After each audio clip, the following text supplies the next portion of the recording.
The strength of the Tongan culture is in the kava. There's no ranking, and people come here as they are. It's actually a way of life for people.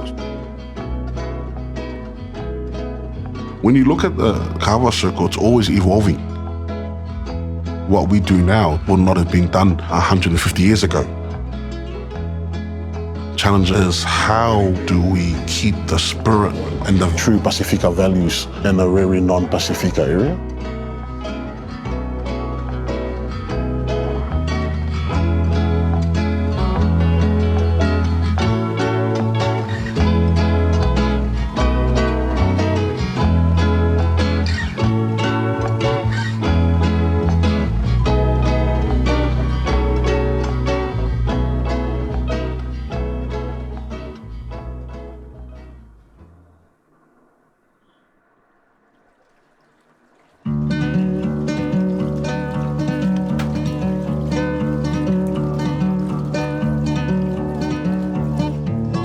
There's a common misconception that drinking kava is like drinking alcohol.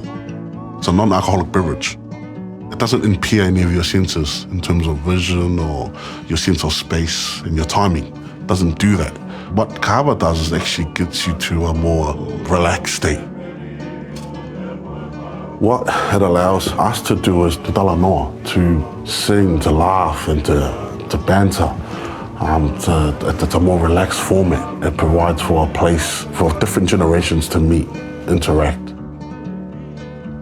I think the reason why it's the only kava club left in the city is, one, is because we're fortunate to be one of the only remaining Tongan families in the area, and two, is its uniqueness in terms of the music. It looks like we're just drinking kava and singing random songs, and it's not. It's a form of social theatre. My job on a normal whai kava evening is to sense the mood of the people within that kava sitting and be able to make them feel relaxed and then take them on a musical journey throughout Tonga.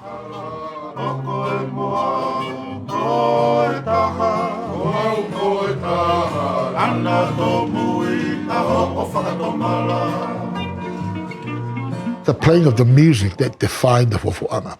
My dad was he arranged the music and also played the music when he was in Tonga.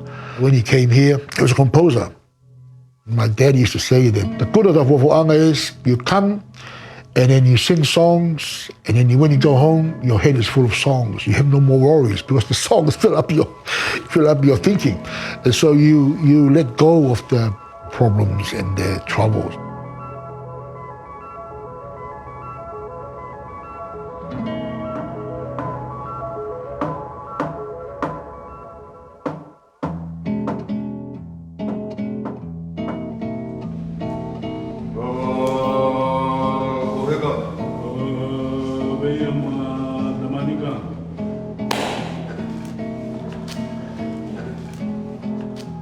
We're at the United Church of Tonga. My family has a very deep history with this church. Both sets of my grandparents on my mum and my dad's side both helped in establishing this church back in the 70s. My grandfather, who started the Whawhanga Kalapu here, was also a founding member of this church too. Members who have since passed away, who were part of founding this church, were also a deep part of the Whawhanga Kalapu itself. We had a very marginalised cross-section of Tongan society at the time that unemployed, loved their kava music, and they would form at night to drink kava and talk about the day's happenings.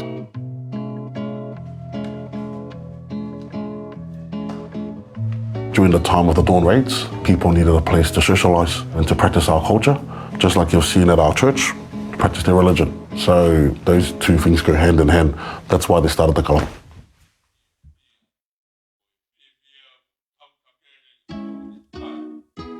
So my dad, he led the Whawhanga in Tonga before he came. Then he started it in our house. It was only about maybe 5 or 6 of them. And then it just grew and grew, and now we have 13 branches throughout New Zealand. If you look at my family, We provide a house that has been hosting people for 45 years now.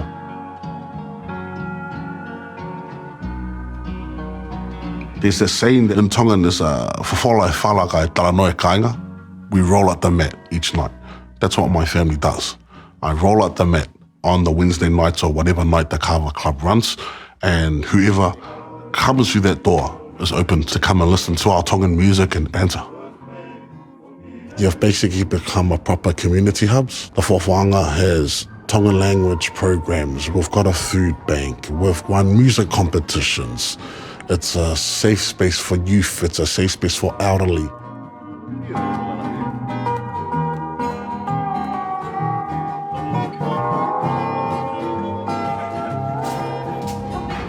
There's not enough of our New Zealand-born speaking the Pacific languages. Tongan is no exception.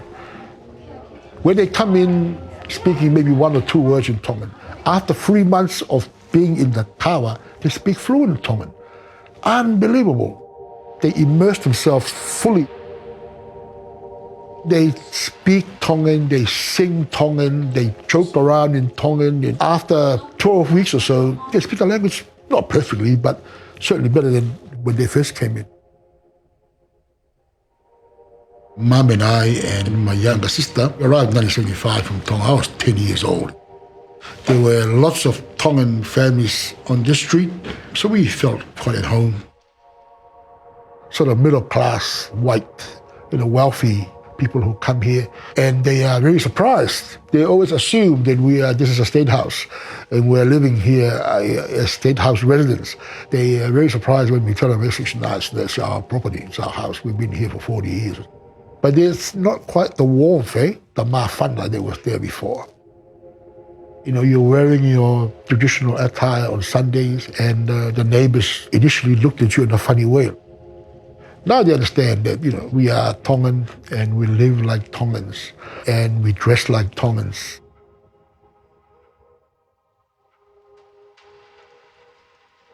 My grandfather, he was a musician, so he would write songs and also put music to the songs as well.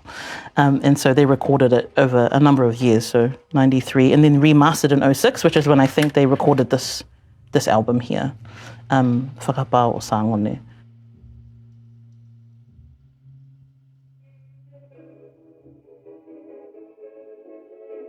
At school, if people would ask, where do you live? They'd assume we'd live out in South Auckland. It was just a stereotype associated with islanders not being here anymore. I'm glad that we're talking about it a bit more to sort of make the invisible visible, I guess, again. Yeah, so this is a photo of my grandfather, Saimone Kolamatangi, who also had the cultural matapule title Mafua i Lulutai, and he's the one that started the Whawhanga here in Aotearoa and in 1978. And this is him at church, actually. So it's one of the few kind of photos we have of him. I kind of get the sense he wasn't a big fan of photos either, but maybe that's just me saying that. So yeah, I miss him. There's a lot of nostalgia attached to having something like this, like a community group still here in the inner city, because a lot of people come back and they used to live here in Grey Lynn or in Ponsonby. It's kind of like a trip down memory lane when they come back here every week. I know some people have misconceptions about the role of women and also the participation of women in something like kava culture. It's not like women don't drink kava. It's just that with the Whawhanga, they don't. And especially in diaspora, it's a little bit different. I've grown up thinking that men hold the authority, but women hold the rank. And my auntie is the highest in our family, and my grandfather's sister was the highest as well, who I'm named after. So I think it comes with different responsibilities as well. So I'd always thought it balanced each other out.